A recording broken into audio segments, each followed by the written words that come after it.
Salut à tous et bienvenue dans l'hebdo. Aujourd'hui, on va commencer avec les liquides. Petite nouvelle de liquide, il n'y a pas grand-chose. Il y a Vape City qui vient de sortir deux nouveaux juices qui sont dispo chez Cumulus. C'est dispo en 50 et en 30 ml. Il y a un framboise violette et un grenade kiwi. On enchaîne tout de suite avec le matos, avec la Geek Vape Aegis Legend 5, bientôt dispo. C'est une grosse box qui va de 5 à 200 watts. Elle propose 5 modes d'utilisation. Eco, Smart, Normal, Custom et contrôle de température.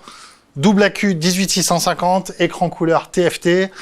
Voilà, avec le Zeus Subhome 5 ml. On regarde ça bientôt sur nos bureaux. On va passer à l'actu maintenant. En Europe comme en Croatie, la taxe sur la vape continue de prendre du terrain. D'après le dernier Eurobaromètre, la Croatie enregistre toujours l'un des plus hauts taux de tabagisme en Europe, juste après la Bulgarie et la Grèce, avec 35% de fumeurs. C'est pas rien. Donc, à compter du 1er juillet, la Croatie souhaite introduire une taxe sur la vape de 20 centimes d'euros le millilitre. Le gouvernement n'a pour le moment pas fourni plus de détails aux fabricants et aux consommateurs, à savoir quels produits du vapotage seraient touchés par cette possible taxation, surtout notamment en ce qui concerne les e-liquides sans nicotine, mais aussi les modalités qui devraient s'appliquer. Alors, l'écoulement des stocks, les paiements anticipés, le fonctionnement par timbre fiscal ou non. Tout ça, ça reste très nébuleux.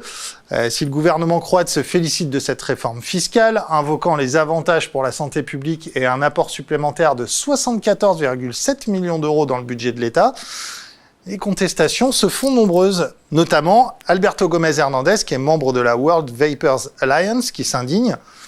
Le gouvernement fait fausse route en privilégiant les recettes fiscales au détriment de la santé publique, mais aussi en refusant aux citoyens une véritable possibilité de s'exprimer. Une consultation de 7 jours est inacceptable, elle restreint la participation et bafoue le processus démocratique. Je crois que c'est assez clair, en effet, surtout dans un pays avec un taux de tabagisme aussi élevé. Malheureusement, la taxe ne s'arrête pas en Croatie.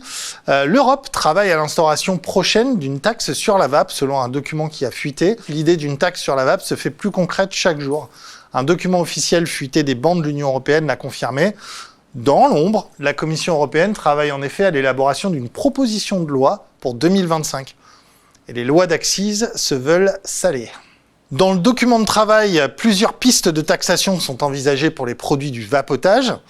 L'option recommandée par la Commission européenne est la suivante. Un barème à 2 paliers, en fonction du taux de nicotine évidemment. Soit 12 centimes de taxe ou 20% du prix pour tout e-liquide contenant de 0 à 10 mg par millilitre de nicotine et 0,36 € de taxe ou 40% du prix pour tout e-liquide contenant plus de 10 mg de nicotine.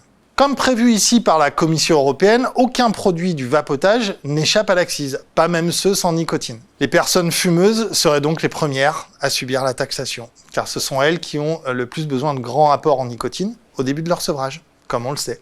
Quant au DIY, on peut facilement entrevoir sa fin. Entre les taxes sur les arômes, les boosters, les bases PGVG, faire son e-liquide soi-même, ça reviendrait à près de 10 fois plus cher à un vapoteur, environ 20 € en moyenne en France aujourd'hui, contre plus de 180 € après taxation.